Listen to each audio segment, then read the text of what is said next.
Journeys of Empowerment is more than a podcast. It's a place to pause and return to what feels true beneath everything that's moving. I'm 𝗕𝗵-𝗺𝗁𝗃 his𝗁𝗵𝗹𝗆, and here I sit with impact-driven female founders at moments where something has to shift. Not always visible, but deeply felt. We talk about those moments when direction no longer fits, when success feels different than expected, when something quieter asks for your attention.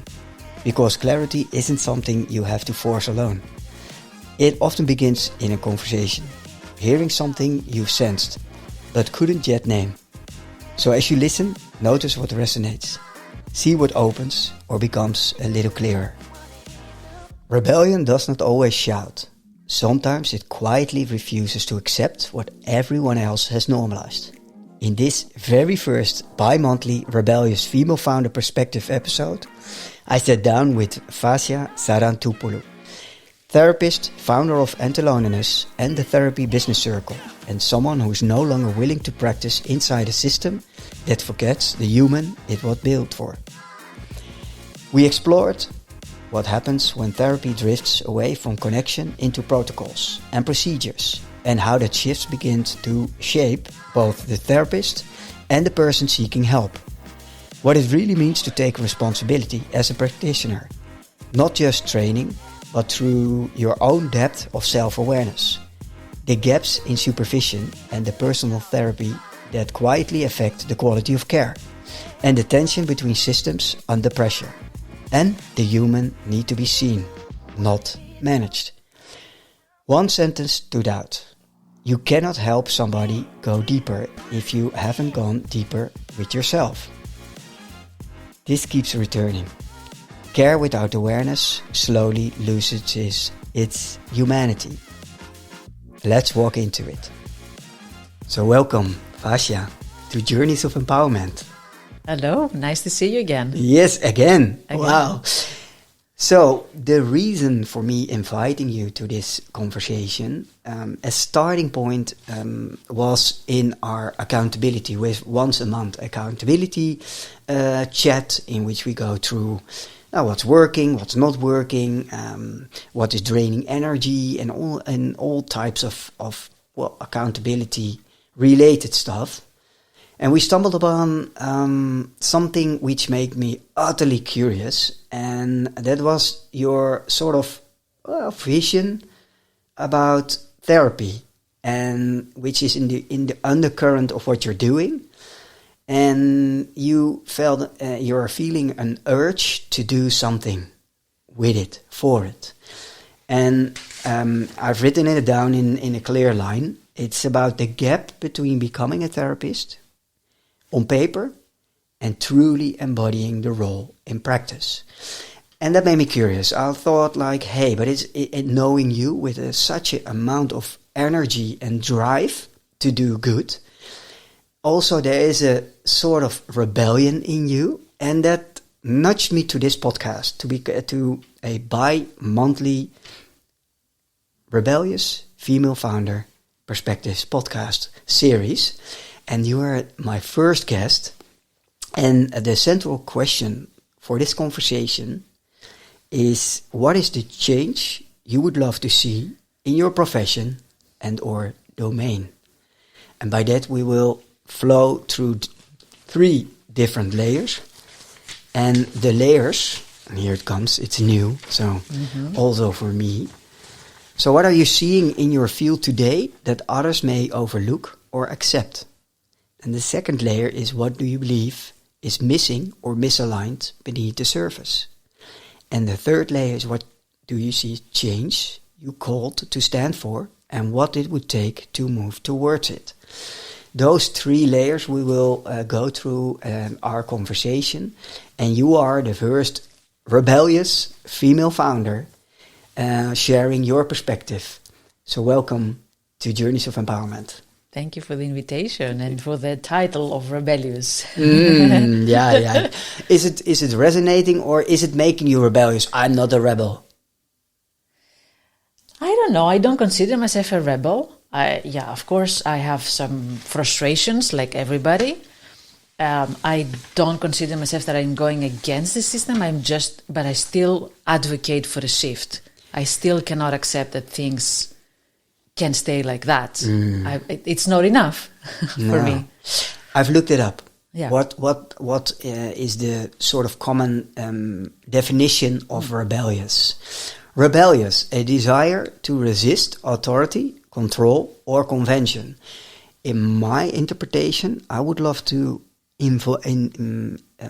introduce is disrupt the not working status quo. Yeah. And I think that will resonate with you, knowing you. Yes. So the first question, what do you want to see as a change in your profession? Where do we start? What do you want to see change? I would like us to go back to the essence of therapy, and the essence of therapy is the very human and caring connection between two people. And I think that we have lost that. Now, therapists and the system who trains therapists is only focused, or mainly focused, on the academic accolades and accreditations and knowledge, which is fantastic, but it's only on the rational level. And we are forgetting the human connection. So I would like to see more emphasis on that. And to give you an example, what it means to prepare therapists for that connection is to talk more, even from their studies, about how important therapy, their therapy, and their supervision is, which is something that I don't see. I don't see as, when I talk to therapists, like they consider that as optional. Like, okay, when I have money, I will get supervision. Okay, but I'm okay, I'm doing fine, I don't need therapy. Which is not their fault, it's the training that never insisted on that part, because that's the most important part, that you can create a human connection with another person by having your own awareness, by having your own your self-protective mechanisms, you know what they are, and not getting it into the therapeutic relationship. So I would like us to focus again in the human part of therapy and therapists. You mentioned again, and you've mentioned also we forgot. But did we? Did we? It sounds like it's not in part of the program at all. Not. No. So did we forget, or don't we do it? Just don't do it. What do you think? You're right. Yeah, maybe we don't do it at all. I don't know what was, I don't know what was the curriculum in the past, to be honest. I don't know, because also psychology as science is not old. It's quite new. So I don't know. Maybe we're still in that phase of figuring it out and understanding the statistics, understanding the data, understanding the numbers, but we, and the knowledge and the theories and the approaches and the research. But then again, we are dismissing the other part, which is how can we have a therapist being in the same room with a person they have never met before and still create that safe environment for them. You've mentioned in the preparations that the current system is not working, and you mentioned 3 angles. What are the 3 angles, and can you elaborate a little bit more on them? You mean the system, the therapist, and the patient, the client? Yes, exactly. Yeah. Well, in a nutshell, and then we can go deeper into each one of them. The system focuses a lot on the processes and the procedures, the accreditations, wanting to have things correctly, and it's okay. But that has made the system quite rigid and unapproachable.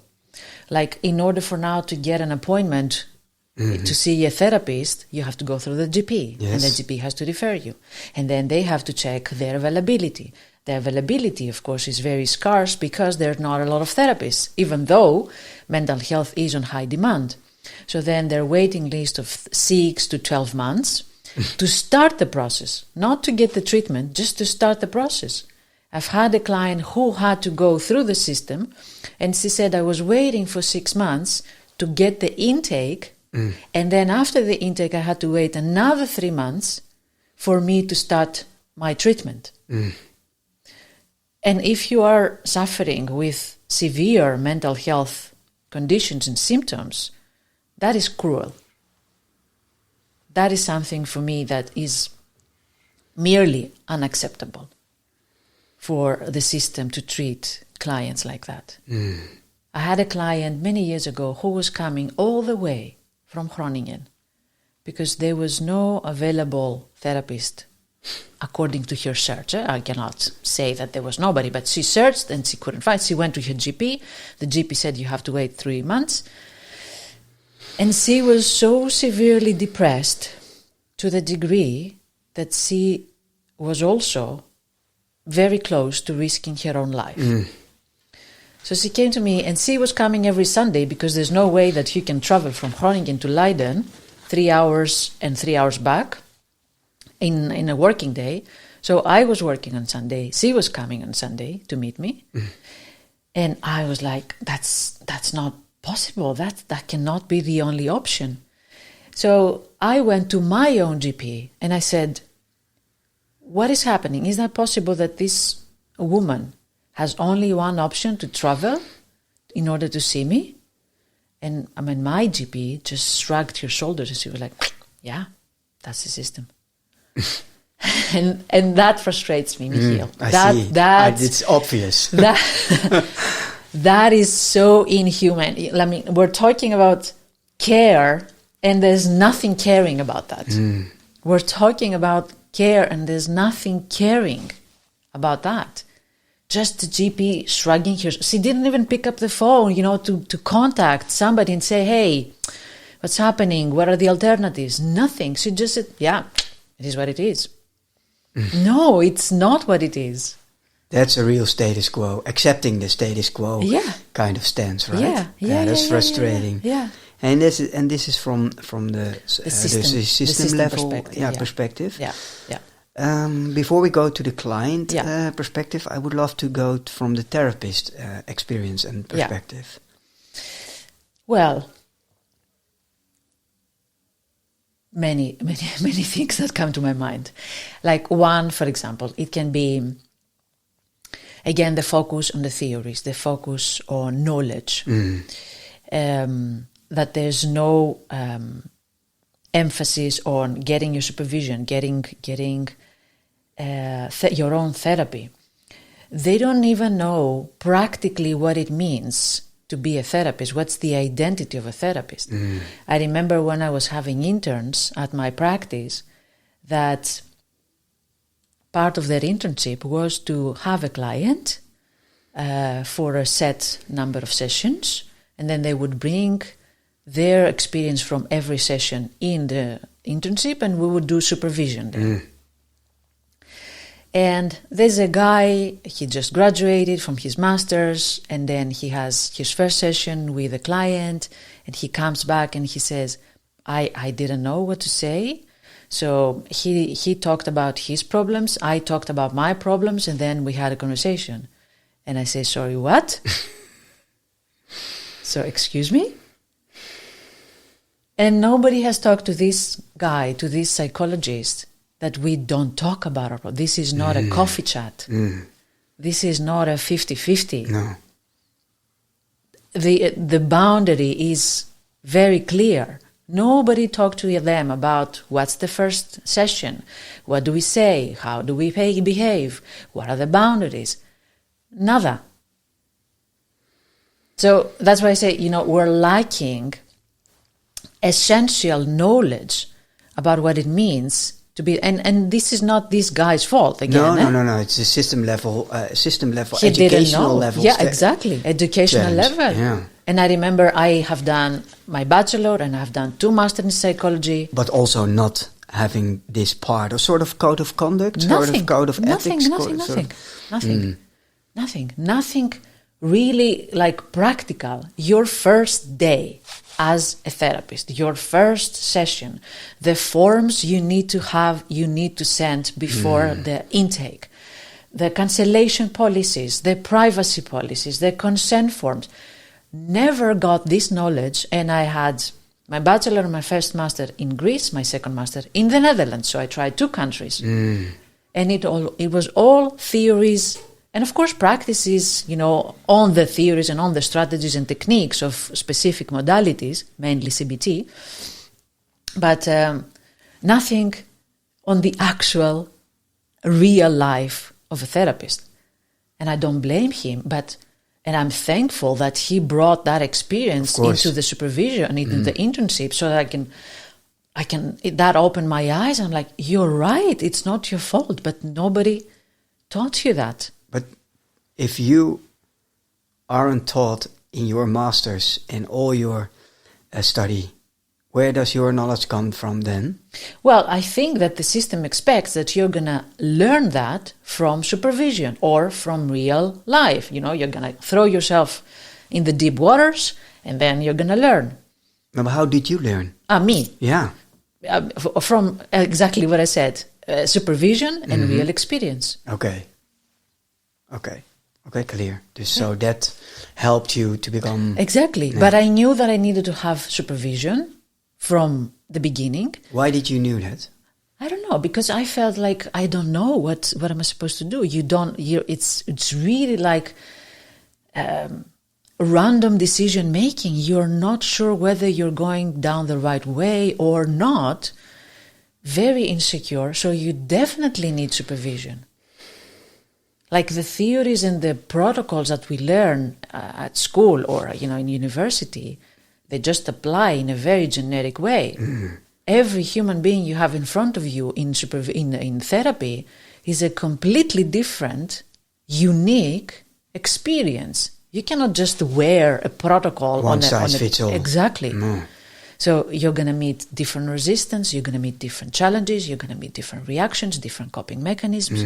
Of course, it's good that we have a framework, but then on the day-to-day basis, you need somebody who has more experience to check, am I asking the right things? Am I doing the right thing? You have to check that, of course.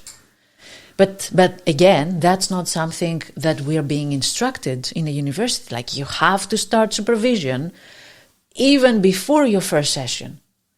Because I still see therapists that they say, well, when I have enough money, then I will get a supervisor. Is there a common understanding as to why supervision is so important? No, there's not. Because it starts there. Yeah, there's not. There's not. So if you it is about a perspective, female founder perspective. Yeah. So what is your perspective then in very few lines of words? Why is it so important, and when is it so important? To get supervision? Yes.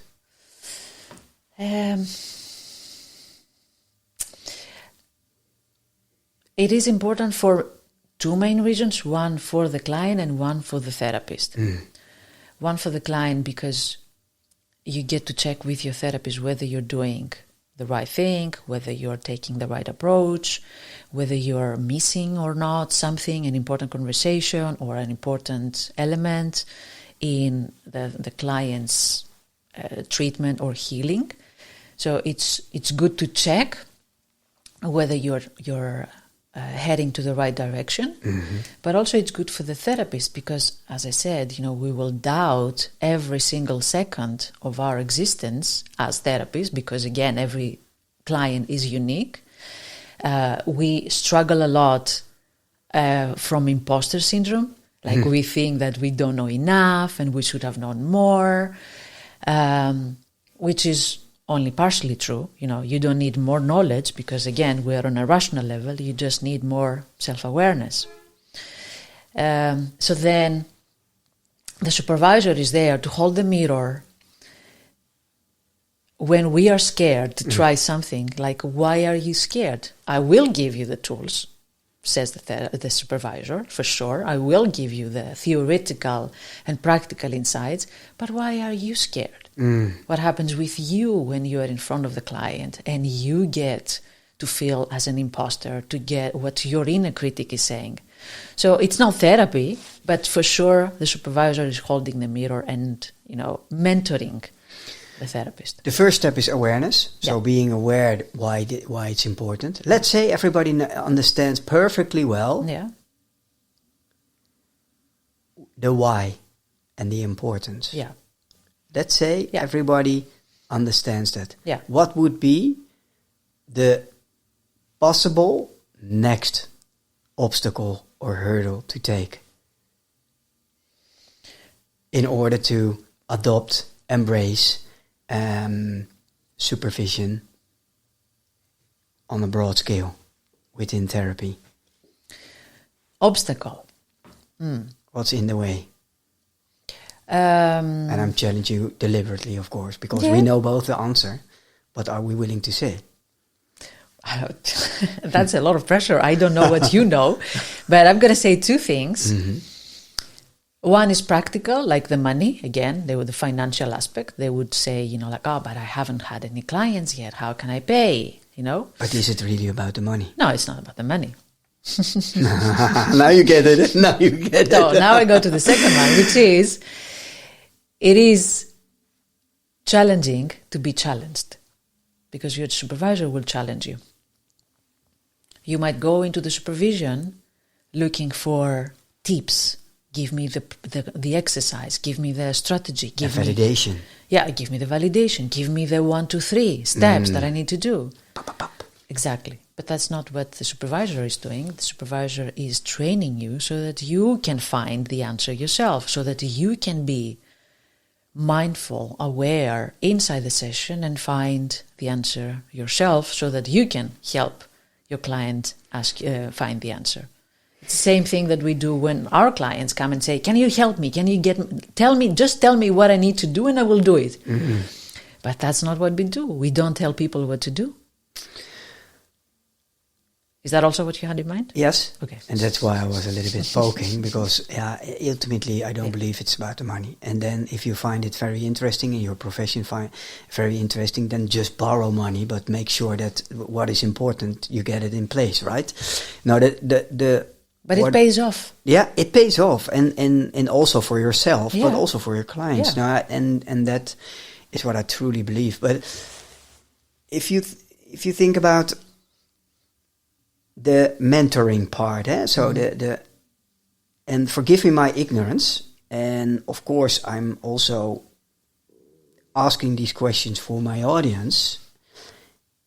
So, if mentoring is so important, what part of mentoring is inside of the academic background and all the training you got before you became a practitioner and a psychologist?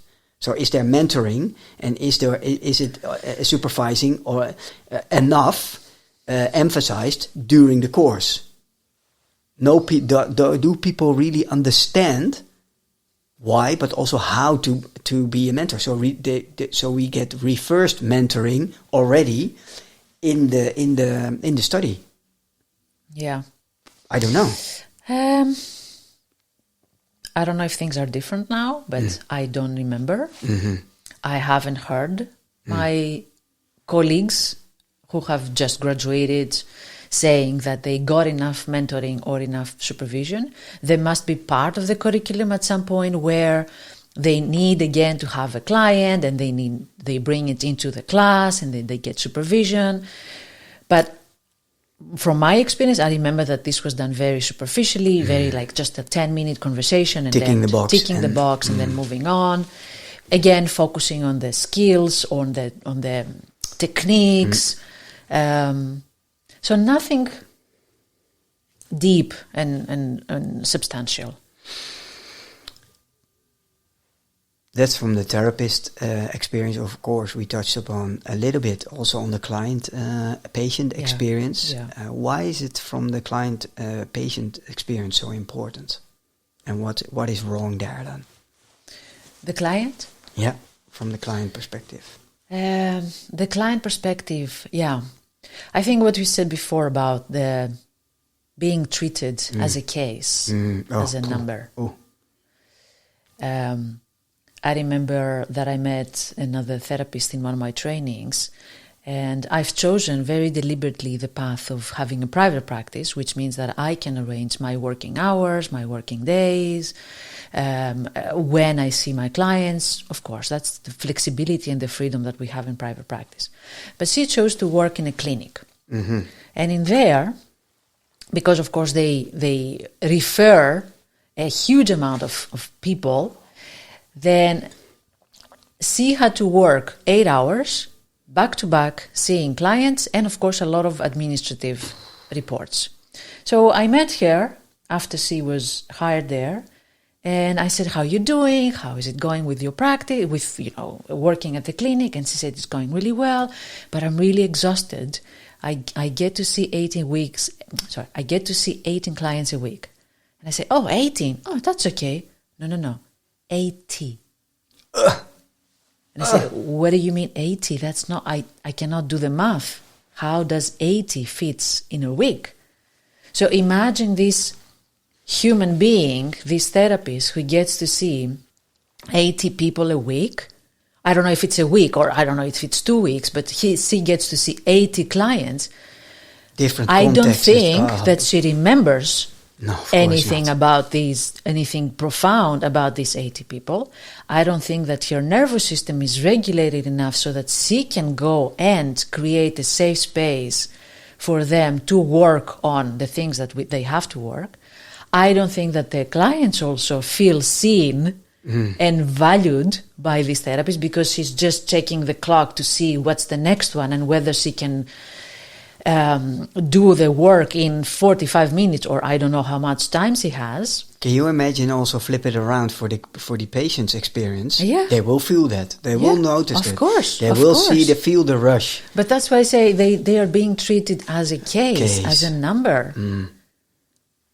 And the pressure of the insurance. We reimburse 6 sessions.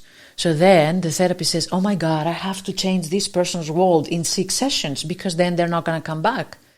So also the patient is trapped inside the system because what the patient hears is, "Yeah, of course, you can change your life in 6 sessions," which is not the case. It's not realistic.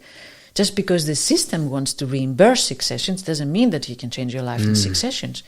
And especially when we're talking about eating disorders, depression, burnout, this is a very long trajectory in order to heal, to recover, to find yourself, the nervous system actually to adjust to the new rhythm. That's not possible in 6 sessions, but people believe that it is. And they demand it. Pressure on the patient. Who do you mean by people? Sorry to step into the patients. Yeah. And they kind of demand it. And they put pressure on the therapist, and the system puts pressure on the therapist and pressure on the patient. So it's a lot of pressure there, and then we're losing again the care. Here goes the care again.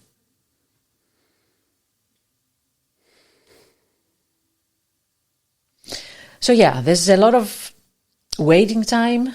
They're being treated as cases, not individuals with complex emotional experiences, that they can have the time that they deserve and the space that they deserve to process them and to recover and to heal from them.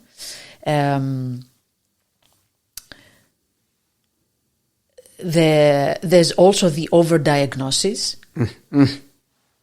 And what do you mean by overdoses? The attachment to the diagnosis. If the system believes that you are eligible for major depressive, for example, episode, then you can get reimbursed. Then you can then you can be referred to a therapist. But if you're grieving, for example, that's not diagnosable. I'm sorry, we cannot cover you for that. If you're having problems with your partner and you need couples therapy, I'm sorry, that's not diagnosable. Then you have to figure out your own way. You have to look out for your own, support. So it's again, you have to be diagnosable in order to deserve treatment. And sometimes the diagnosis is wrong, and sometimes you have to wait for a specialist that you didn't need to wait for that specialist. Again, we're serving the procedures. We're not serving the clients. We're not serving the people who are really looking for support now, not in 6 months, not if they have a diagnosis on their forehead.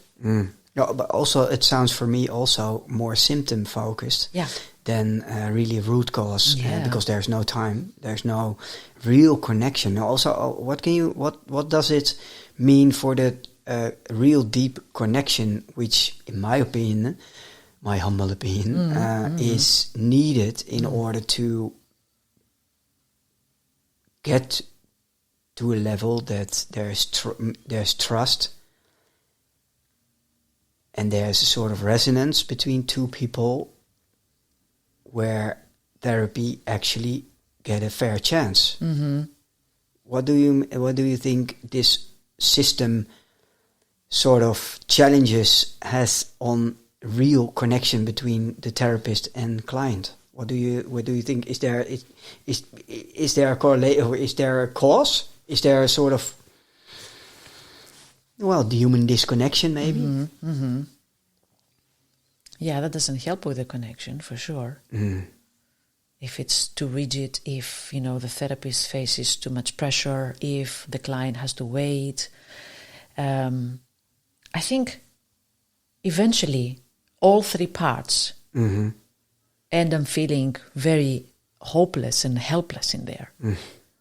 The client feels like, I have no option but to wait for 6 months or 12 months. The therapist says, well, I have no option. I have to wait until I get accredited, for example. Or I have no option because, that's another story, because I'm not part of the Dutch healthcare system. So I have no option but to do everything by myself. I'm not supported by the system. And that's the paradox. There's so many clients waiting, so little therapists inside the system, not so little, but I mean not enough to meet the needs of these people waiting. And there are also a bunch of therapists working legitimately and with all the credentials and all the licenses outside, though, the Dutch healthcare system, but they cannot be referred. So if we look at that, what do you believe is or are the missing pieces?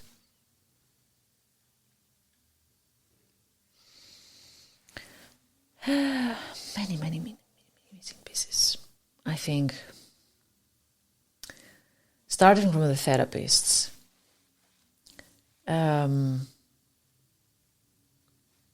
focusing again on how to serve the client instead of how to serve knowledge, system, you name it.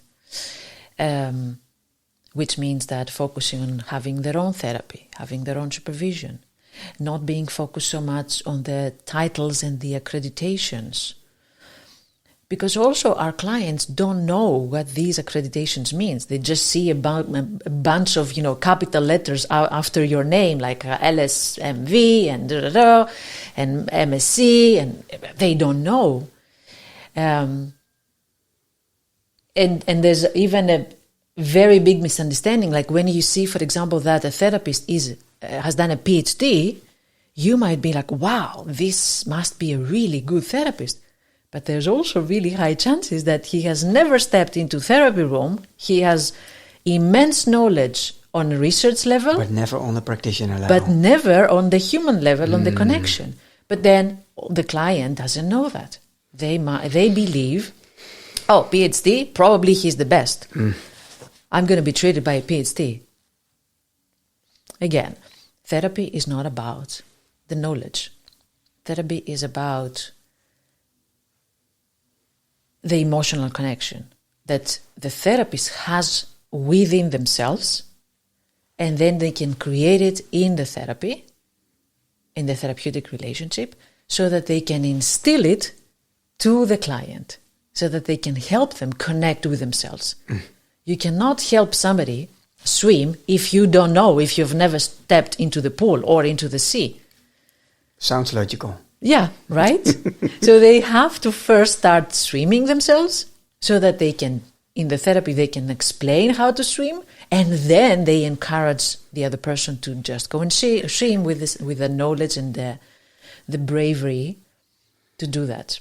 Is that what you mentioned also in the preparations about unprocessed trauma in therapists? So if you're not, if you didn't process your own traumas, how can you help others with processing their traumas, right? Well, that's another Pandora's box. You know, why did we become therapists? You tell me. We become therapists because we have experienced pain in our life. I mean, everybody has experienced pain. But the person who decides to become a therapist is the person that on a very deep level, hopefully aware of that and conscious of that, but maybe also in the beginning in a subconscious level, they realize that I don't want other people to feel the pain that I felt, and I want them to heal from the pain that I want to heal. So their own experience becomes the motivation to practice the profession of a psychologist. And here's the paradox. When we experienced the personality of the therapist, when we experienced pain, we learned that our pain is not valid and we cannot share it with somebody, but we need to make space for somebody else. So that's why from very young age we were really good at listening others, at making space for them, at validating them. And that's a great, these are great traits for a psychologist. But that also means that for a long time we have dismissed and put aside our own experience, because we're very good at giving the spotlight to other people's experiences, and that's why we decide to become therapists. But where are you in the equation as therapists? But we have forgotten our own experience. So even though the same thing that drives us to become therapists is a great thing, it's also our Achilles heel. It's also the same thing that will not work in therapy. It's fantastic that you can make space for your client, but if you don't know what's happening inside you, you will never be able to recognize what's happening inside them. You will stay as superficial with them, with the same way as superficial you are with yourself. You cannot go deeper with somebody if you haven't gone deeper with yourself. It's, you don't know that depth. You don't know it exists. Now I have a question. When, let's say, 9 out of 10 choose this profession out of also personal experience, trauma, setbacks, adverse childhood experiences, whatever it is. Now they go to the academy, graduate. When are you ready to be a therapist? When do you know you are ready to be a therapist? Knowing also that my initial starting point was my own trauma. So when do we know that we are ready to become a therapist? After you've done your own therapy and you recognize things in yourself, you recognize your feelings, you recognize your coping mechanisms, you recognize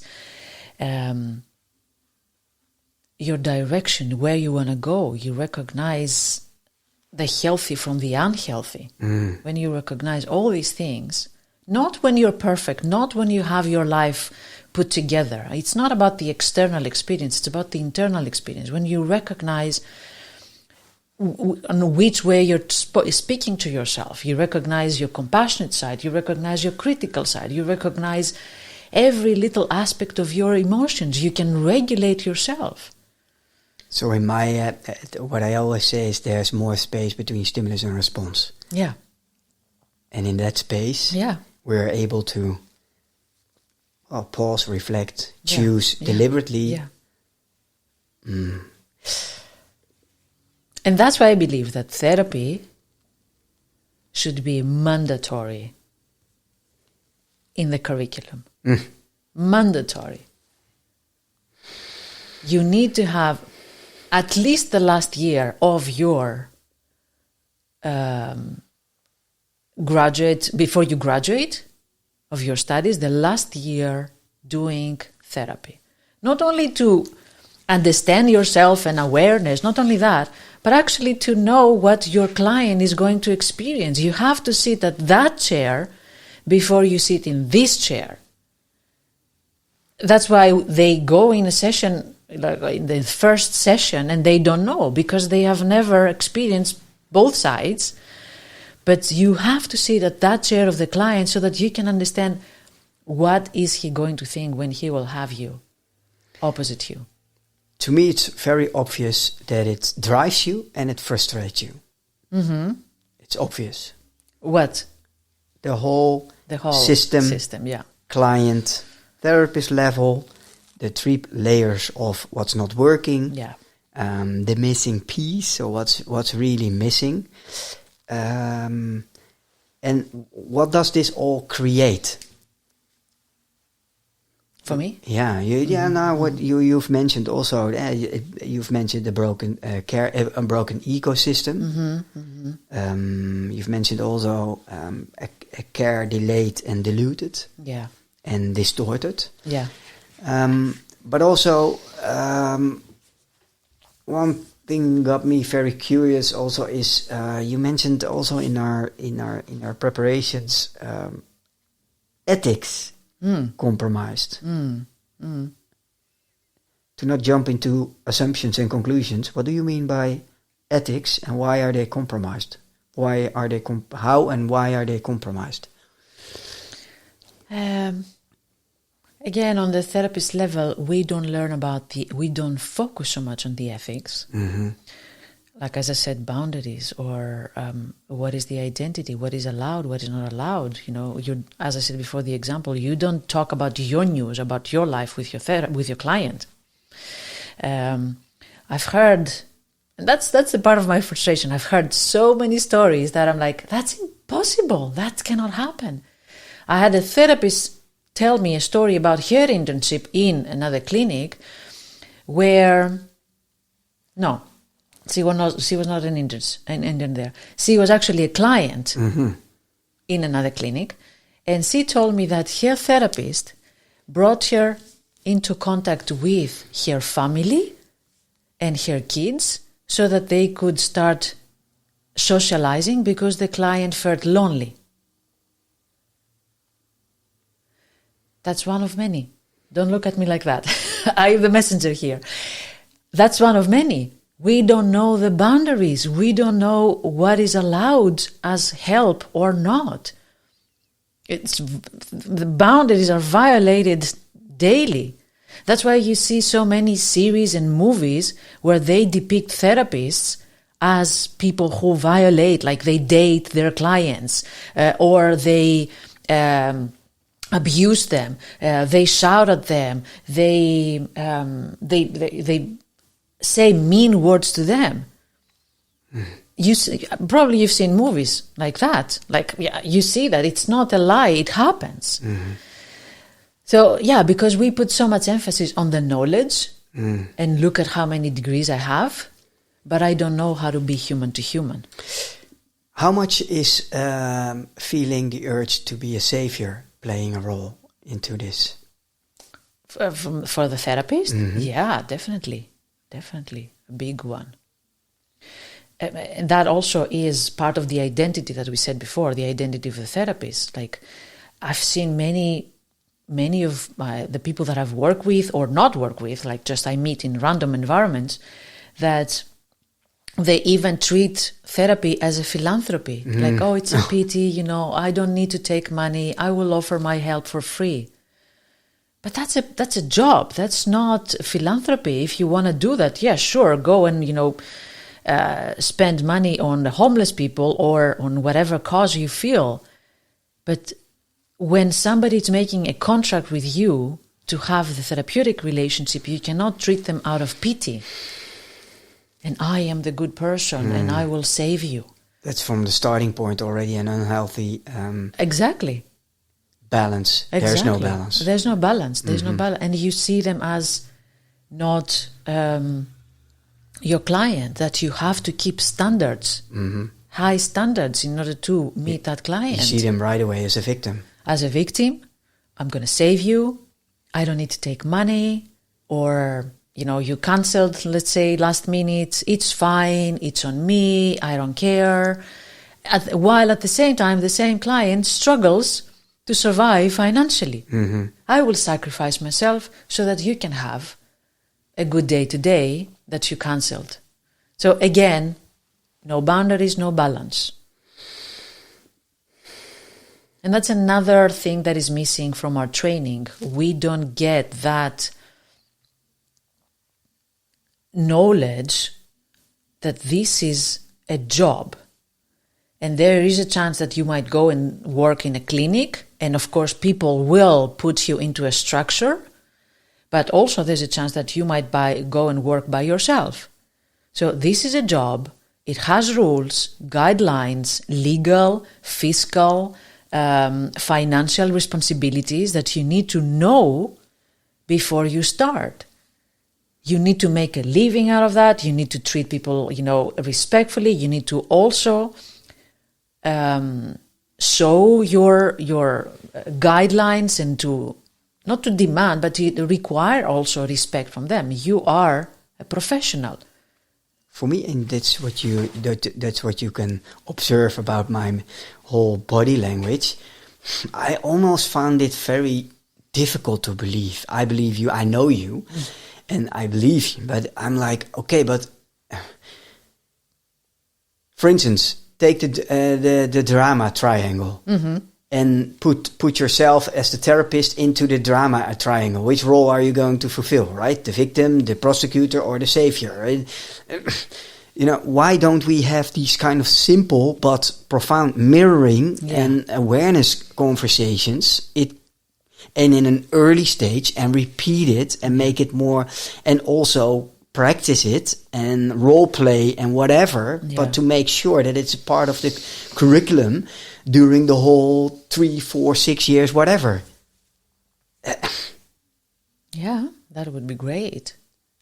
Focusing on the therapy, the therapist. Yeah. The therapist identity, the therapist responsibilities, not only the skills. The skills are here. The therapist identity is here. It's how you feel even before you go into the room. I mean, you have the doing, and that's with the skills, and you have the being. Yeah.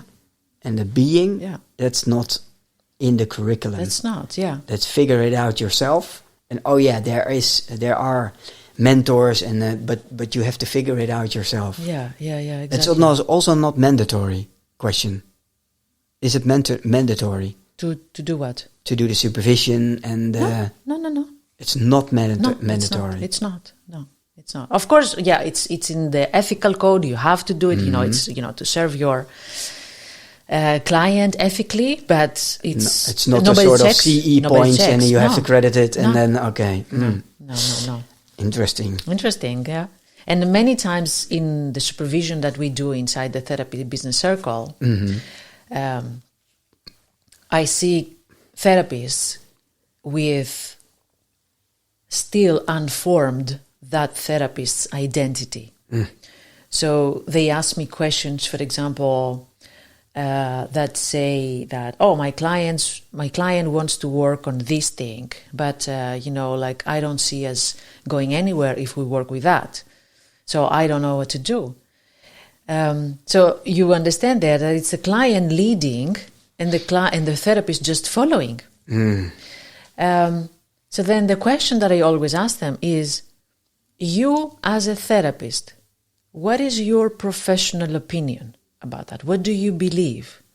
And that startles them like my professional opinion? Yes, you are the therapist. What is your professional opinion? What is the focus that you should put and discuss it with your client and give them your professional opinion, not force them, not force it to them, but what do you believe that is important to be processed and work here? So after they have a couple of seconds to think about that, they come with something which is incredible.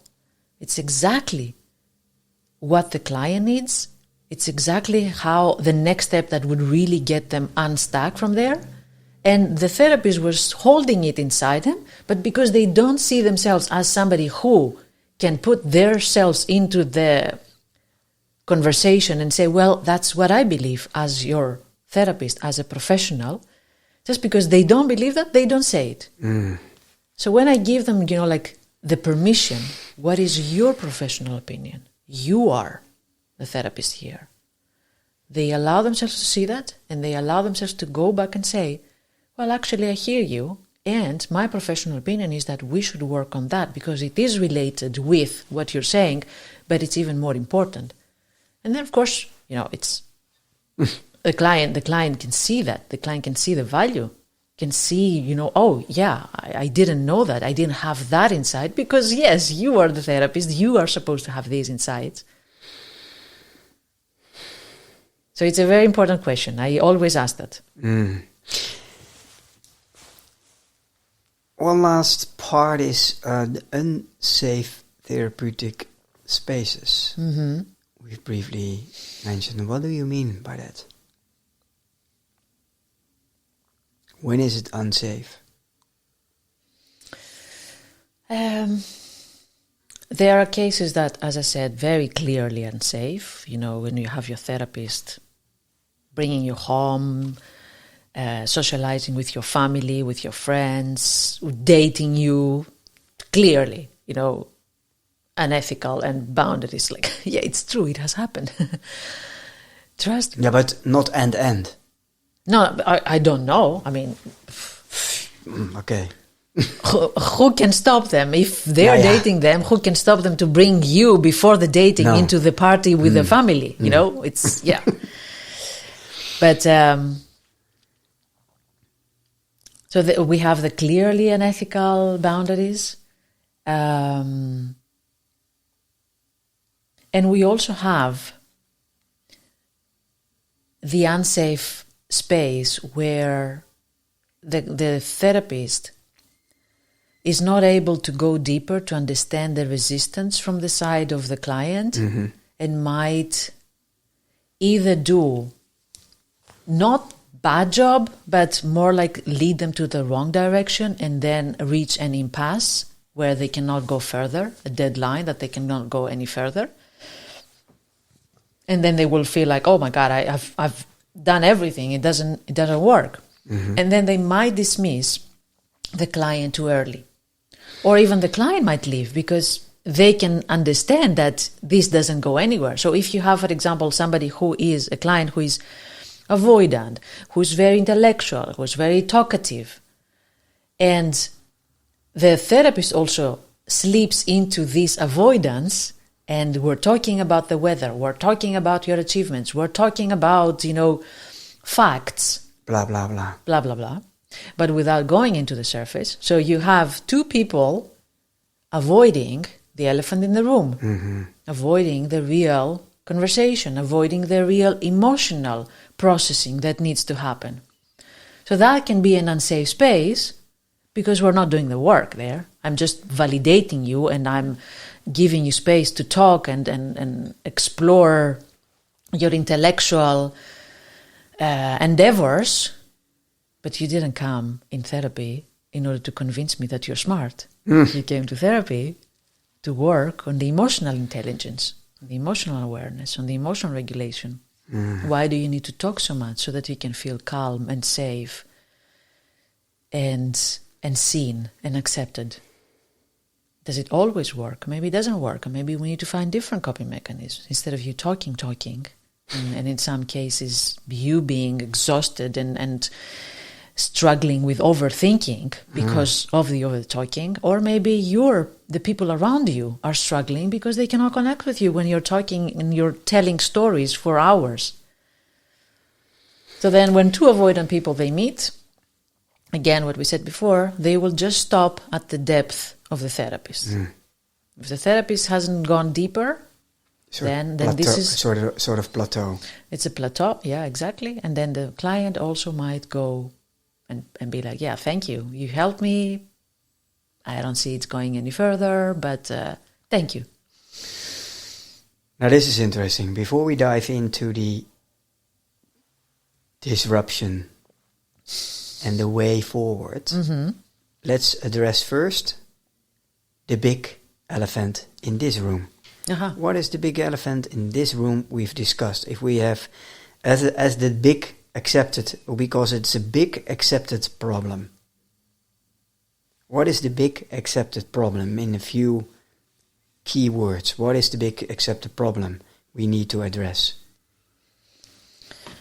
What's the big accepted problem we need to address? The essence of therapy. We don't do anything about the essence of therapy anymore.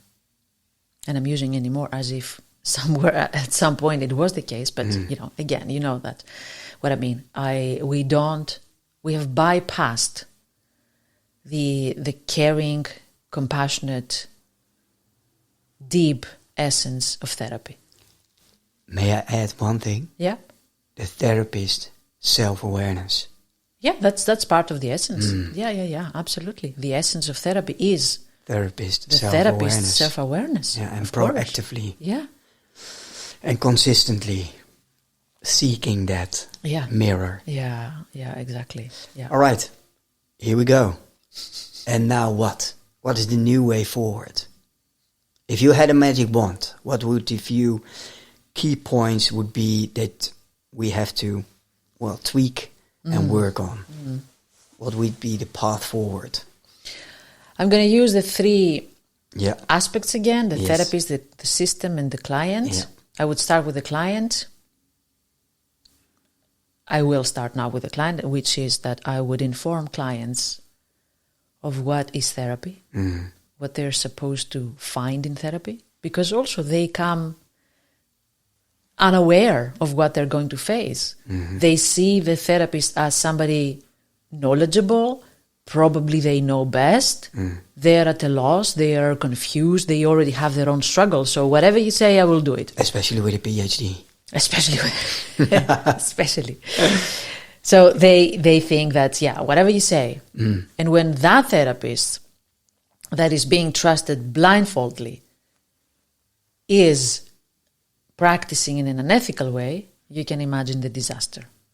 You can imagine the harm you're doing in an innocent psyche who just wanted to be helped. And they were just dragged into something that they didn't deserve. So I would inform clients, this is what therapy is. This is what you should expect. This is why you need to pay for that. This is not a six sessions trip. It's not a retreat. If you want to do, big changes, if you want to get out of a lifelong nervous system dysregulation, you have to commit to that. What are the green flags of a good therapist? What are the red flags of a therapist so that they can actually discern? I would give more agency and more power to the clients as well. They're not the victims. They're not hopeless. They can have. I would tell them, if your GP says you have to wait 3 months, Google it. Just go Google. Don't wait. Find a therapist. Start now. You don't need to wait. You will find the answer. You will get your money back. You will submit the invoices at your income declaration at the end of the year. You will get something back. Don't worry about that. What's more important is your mental health. If you don't have that, nothing around you can work. You don't even have work to pay your bills if you don't have your mental health. So it's the number one. Just do something now.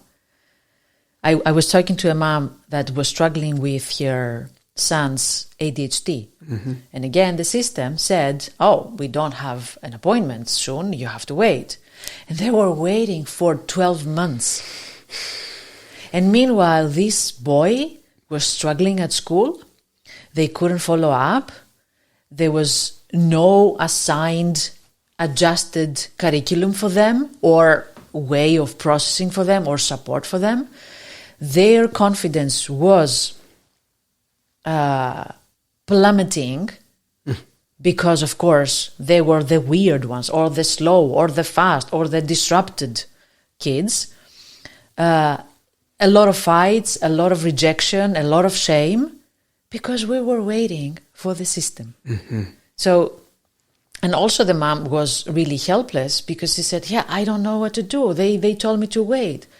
And I say, okay, wait, keep the waiting list. But meanwhile, get this boy a coach, a therapist, somebody to give him, some tools before you go there, because that 12-month waiting list was only for the diagnosis, Not talking about the treatment yet. No. So maybe you get your treatment in 1.5 years. What are you going to do? Why this boy should suffer 1.5 years? It can easily spiral down. And, of course. The whole system, like the family system or the social system around this boy, will be disrupted. And he will carry that story for the rest of his life.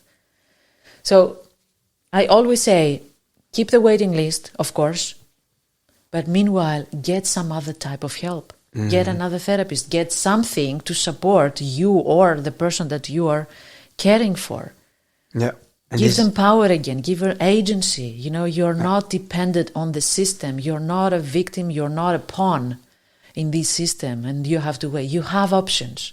I love the word options. Yeah. We have options. Yeah. Freedom of choice, autonomy. Yeah. So what I hear on the client side, the new way forward is, in a few words, is client awareness and agency. Yeah. Work on the client awareness and agency. Now go to the therapist or the system. What do you prefer?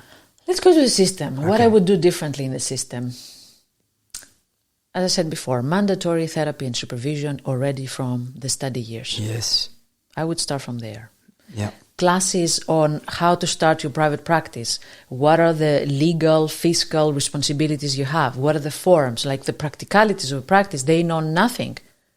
Nothing about that. And of course, imagine coming into starting your own practice and at the same time you have to figure out the system. You have to figure out how to find clients. You have to work with your clients. You have to get supervision for your clients. You have to figure out your forms, your everything. So they're utterly overwhelmed. Utterly overwhelmed. That's why, when they work in my therapy business circle, we get one step at a time. We have structure. We have a month that we work on the system, a month that we work on the visibility, a month that we work on the mindset of a therapist. We take it step by step.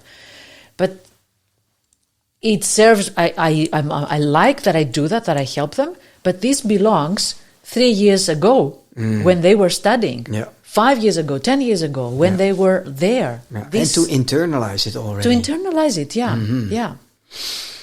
That's the system level. That's a system level, yeah. So it's an educational, it's an awareness and educational, in the educational stage, right? Yeah. And now the therapist. And then for the therapist, if the system would work, then they would also be more self-aware and they would know all the things that they need to know before they come into the first session. So for the therapist, what we said before, mandatory therapy and supervision even before they start seeing their clients, but also community. Especially for those that they're working in a private practice. It can be very lonely. Yes. It can be very isolating. The numbers of burnout therapists are rocketing every day. Are rocketing every day, because we take all this burden, we carry it all by ourselves. Sometimes, as I said before, without supervision or without our own personal therapy, and you cannot carry pain all the time that intensely. We have to learn ways to leave that in the therapy room, and then when we go out of the therapy room, we continue with our personal lives. We have to learn ways to contain that. Otherwise, we become enmeshed with the lives of and the pain of our clients. So, therapy, supervision, and community. And I think that's where the future goes. The lonely, the isolated therapist doesn't work. They cannot do it anymore. The system needs to figure out the way to embrace the therapist, because now they're more focused on the procedures and the systems and the accreditations, so they don't have space to embrace the therapist who needs more actual real life help. So this is where the future goes, creating communities of therapists that they support each other in the real struggles and the practical side, and then they move on in this profession. From the therapist side, it's interesting what I hear, because following what you've said, the reason why 9 out of 10 therapists become a therapist is out of care for others. And where the challenge is how are you enabling to care for yourself? Yeah. So my personal mantra is extreme self-care without being selfish. So we have to learn to care for ourselves first in order to be able. And it's very old, and it's a very it's a cliche, but it's a cliche for a reason, right? And still, it's a cliche. Yeah. It's still an active cliche. Yeah. And again, that's one of the things that we as therapists need to work on, our guilt for taking care of ourselves and getting out of this self-sacrifice. Because we say sometimes, like, it's okay, I can work in the evenings, it's okay, I can work in the weekends, it's okay, I don't need to have, my own time, I can see you. But then the self-care is being violated again, and we're giving the wrong example also to our clients. Abandon yourself for others. Vassia, and since you're so driven, so intrinsic motivated, what do you see and do you feel as your role and moral responsibility? I don't like the word obligation. Responsibility, having said and concluded to all 3 challenges, what do you see and feel is your role and of responsibility in this? One is what I'm already doing, creating that system that for me is the therapy, the ethical therapy, the ethical therapy ecosystem. What I'm already creating out of many years of frustration, blood, sweat, and tears. That's the best way. Yes. Out of blood, sweat, and tears and frustration. I know. You see it happening again. Yeah. It's obvious. Yeah. So I'm creating that. And thanks to you, I have that vision even more clear in front of me. And I don't abandon it because there are people out there who are rejecting it. Because there are people who are fighting it. So I keep my eyes on that because that's what I believe, and that's the right way to practice it if we want to become the ethical practitioners we want to become. And the second way is I'm going to talk more about the things that I talked with you today. Boom. And I hear somewhere a third one. I don't know why. But this is almost sounds like a sort of book material. Subtle. Right? It is, and again, thanks to you, you planted the seed with that discussion that we were having about that vision. And immediately I was like, I have so many things that I would like to put on paper about what it means to be an ethical, confident, and regulated therapist. Ethical, confident, and regulated therapist. That's beautiful. Yeah. How would that improve the world, right? Well, for sure, if we don't do anything, we're not going to improve the world. So, and also, Well, we're heading towards the end of our conversation of today. And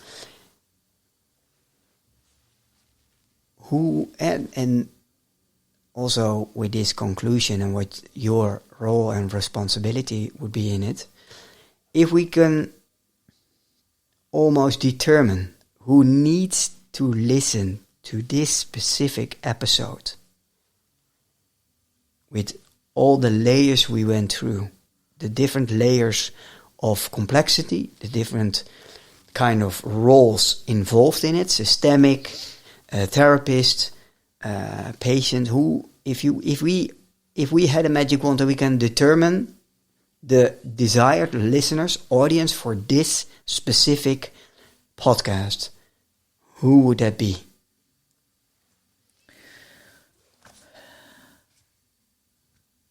A dean in a university who plans curriculum for psychology studies, a therapist, and a therapy seeker. I'm trying to challenge you a little bit more. That's not enough. It's not enough. It's not enough. You're not going to change the system if the dean and the therapist and the patient are going to listen. It's not enough. I don't have the answer. Okay.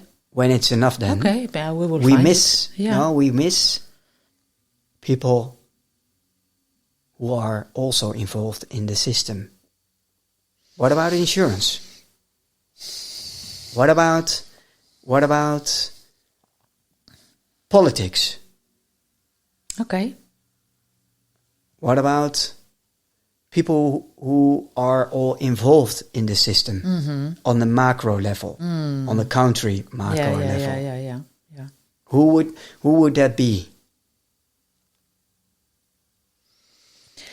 Well, I don't think that insurances can change. They're also a pawn in that system. You know, they just serve their own interests. I don't think that they would be willing to say, yeah, you're right, we're going to pay for the next 3 years of your therapy. Because again, we're making it a transaction. We're focusing on the transaction. We have to get out of the transaction. I think this is the last thing that we need to discuss. Who do we need in our corner to move the needle faster, smarter, and together when it comes to the political side of the equation? There's also politics. We can't change without any policies and regulations and legislation, right? So indeed, but you need somebody who needs to have awareness of mental health and mental health systems. A politician who knows that, not a populist that will just say what you need to hear, but somebody who has deep level of awareness on what it means and how important mental health is. Like, it's not a part of life that is disconnected. We're not talking about becoming, a Zen person and living and becoming happy. We're talking about the world peace can be dependent on mental health. Each other, the way we treat each other on the street, the way we form relationships, the way we raise the next generation is related to our mental health. A parent without boundaries, without awareness, without self-care will raise a child without boundaries, without self-care. Being stuck all day long on their social media and then being completely dysregulated. And then, fighting on the streets, killing each other, doing drugs, all these things, they are all connected. The way we treat animals, the way we communicate, the way we do work. We go to work every day and we communicate with our colleagues. Our whole life is related to our mental health. Vassia, Michiel, thank you very much for our conversation. And on to the next one. Yeah. Ciao. Ciao. Thank you for listening and for giving this conversation your attention. If something in it resonated, a thought, a feeling, a quiet shift, let it settle in its own way. There's no need to make sense of it all right now. Journeys of Empowerment is more than a podcast.